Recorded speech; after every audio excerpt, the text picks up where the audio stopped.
आज देश में एक ट्रेंड चल रहा है, रिजर्वेशन हटाओ आंदोलन, और बहुत सारे लोग उसे फॉलो भी कर रहे हैं। मैं एक बात आपसे कहना चाहता हूं कि आज के इस दौर में हमें इन दो अतियों से बचना होगा।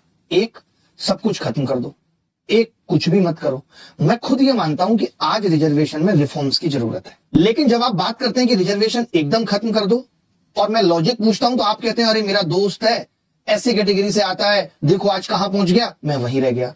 मैं आपसे कहना चाहता हूं कि आपके 4 दोस्तों की स्थिति से इस देश की रिजर्वेशन व्यवस्था को निर्धारित नहीं किया जाएगा, इतना आप समझ लीजिए। मैं गांव से आता हूं और बुलंदशहर के गांव, जो कि दिल्ली से मात्र 120-130 किलोमीटर दूर है, और मैंने खुद अपनी आंखों से वो दौर देखा है जब कमोड नहीं हुआ करते थे, पखाना होता था गांव में, और हम लोग पॉटी के ऊपर पूरा परिवार कर रहा है, और उस मल को हरिजन भाइयों के घर की महिलाएं लेकर जा रही हैं सिर्फ एक वक्त की रोटी के बदले। वो दर्द मैंने महसूस किया है कि उनके बच्चों को स्कूल में अलग बिठा दिया जाता था, जगह नहीं मिलती थी, उनकी बारातें गांव के बीच से नहीं गुजर सकती, वो गांव के सरकारी नल से पानी नहीं पी सकते, उनका घर गांव के बिल्कुल अंत में होगा, और आज भी इसमें से 90% चीजें वैसी की ही वैसी हैं। सोचिए, जिस समाज ने किसी इंसान को जन्म के आधार पर सम्मान से वंचित कर दिया हो, क्या आप उस सामाजिक और मानसिक दूरी को, उस खाई को इतनी जल्दी पाट सकते हैं? नहीं, आज जरूरत है।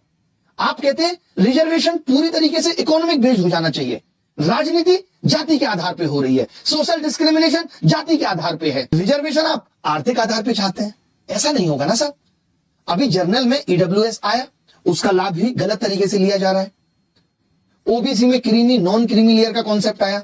मैं मानता हूं एससी एसटी में भी क्रीमी नॉन क्रीमी लेयर का कॉन्सेप्ट आना चाहिए कि जो पीढ़ियां वर्षों से लाभ लेकर के समाज के एक उस स्तर पे पहुंच गई हैं, तो उनकी आगे आने वाली पीढ़ी को रिजर्वेशन से वंचित किया जाना चाहिए। तो आप ऐसे बात करिए कि रिजर्वेशन में सुधार की जरूरत है, आप कहें रिजर्वेशन हटा दीजिए, ये अन्याय होगा।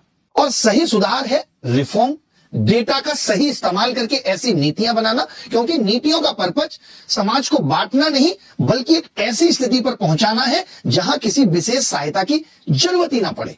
ये हम सबका उद्देश्य होना चाहिए।